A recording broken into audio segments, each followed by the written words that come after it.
Good morning, all my dear children. In the last class of class 5, we have started Shabd Bhandar. In Shabd Bhandar, we have done पर्यायवाची शब्द और विलोम शब्द हमने किया था. तो चलिए आज हम कुछ पर्यायवाची शब्द और विलोम शब्द से ही प्रश्नोत्तर करते हैं.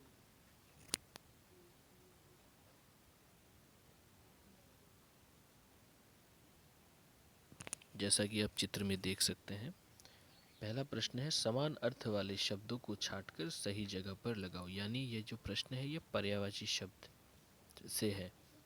जैसे कि आप देख सकते हैं कुछ शब्द दिए हुए हैं जैसे पेड़, सागर, अग्नि, भगिनी, वासर, बाल, दिवस, कच्छ, सहोदरा, विटप, जल्दी, पावक. तो यहाँ पर आपको समान अर्थ वाले शब्द यानी कि पर्यायवाची शब्द छाट कर लिखने हैं. जैसे वृक्ष, फिर है समुद्र, आग, बहन, दिन, केश. इन सभी शब्दों के पर्यायवाची शब्द ऊपर दिए गए हैं. तो आपको छाट कर दो दो पर्यायवाची शब्द लिखने हैं. दूसरे चित्र पर आप देख सकते हैं चित्र देखकर विलोम शब्द युग्म लिखो.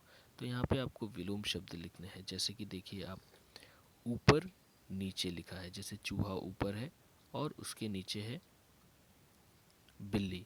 उसी तरह आपको झूला दिख रहा है तो झूले का भी लिखना है. क्या होगा? विलोम शब्द युग में लिखना है. फिर देखिए आप दो बच्चे लिखे हैं. दो बच्चे का चित्र दिया हुआ है, उनका भी विलोम शब्द आपको लिखना है. फिर शहद और करेला का, फिर सूरज और चांद का, फिर एक बच्चा हंस रहा है तो दूसरा बच्चा रो रहा है. तो उसी को विलोम शब्दों के युग्म बनाकर लिखना है. तीसरे चित्र में आप देख सकते हैं विलोम शब्द लिखो. यहाँ पर भी आपको विलोम शब्द लिखना है. जैसे न्याय का विलोम लिखना है, फिर ग्रामीण का विलोम लिखना है. उसी प्रकार निंदा का विलोम लिखना है, ऊंचा का विलोम लिखना है, अपना का विलोम लिखना है, नवीन का विलोम लिखना है. तो मैं चाहूँगा कि आप इन सभी प्रश्नों के उत्तर खुद से करें. तीसरे चित्र में देख सकते हैं कि लिखा है श्रुति सम भिन्नार्थक शब्द, जिन्हें अंग्रेजी में होमोनाइम्स भी कहा जाता है. तो पिछली कक्षा में हमने पर्यायवाची शब्द एवं विलोम शब्द के बारे में पढ़ा था, यानी कि सिनोनिम्स और एंटोनिम्स के बारे में. आज हम पढ़ेंगे होमोनिम्स के बारे में. होमोनिम्स होता है श्रुति सम भिन्नार्थक शब्द. तो श्रुति सम भिन्नार्थक शब्द के उदाहरण देने से पहले मैं आपको इसकी परिभाषा देना चाहूँगा. परिभाषा से पहले जैसे कि आप चित्र में देख सकते हैं कुछ चित्र दिए हुए हैं जैसे गृह, ग्रह, नीर, नीड़.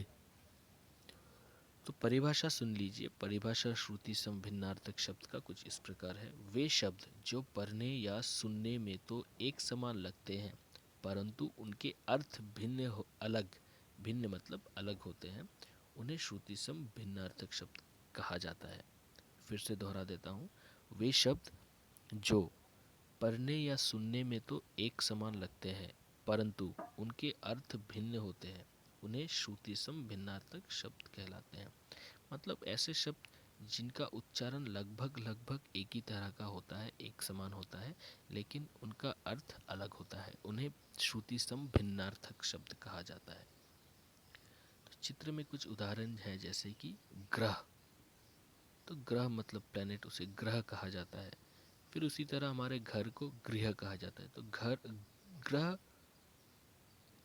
और गृह लगभग उच्चारण एक ही है लेकिन उनमें विभिन्नता बहुत है. उसी तरह दूसरे चित्र में आप देख सकते हैं सूत मतलब बेटा और सूत मतलब धागा. पहला सूत स छोटी उकार तो सूत मतलब बेटा, दूसरा सूत स बड़ी उकार तो सूत मतलब धागा. दोनों का उच्चारण लगभग एक ही है लेकिन उनमें भिन्नता बहुत है. उसी प्रकार कुछ और ऐसे शब्द जाने, कुछ और श्रुति सम भिन्नार्थक शब्द के उदाहरण इस प्रकार है. जैसे कि शब्द दिए हुए हैं अनल, तो अर्थ है आग. उसी प्रकार अनिल का अर्थ होता है हवा. फिर दिन, दिवस, दीन, गरीब, बेचारा, बैल, लता, बैल, पशु, आसमान, आकाश, असमान, जो एक जैसा न हो, असमान.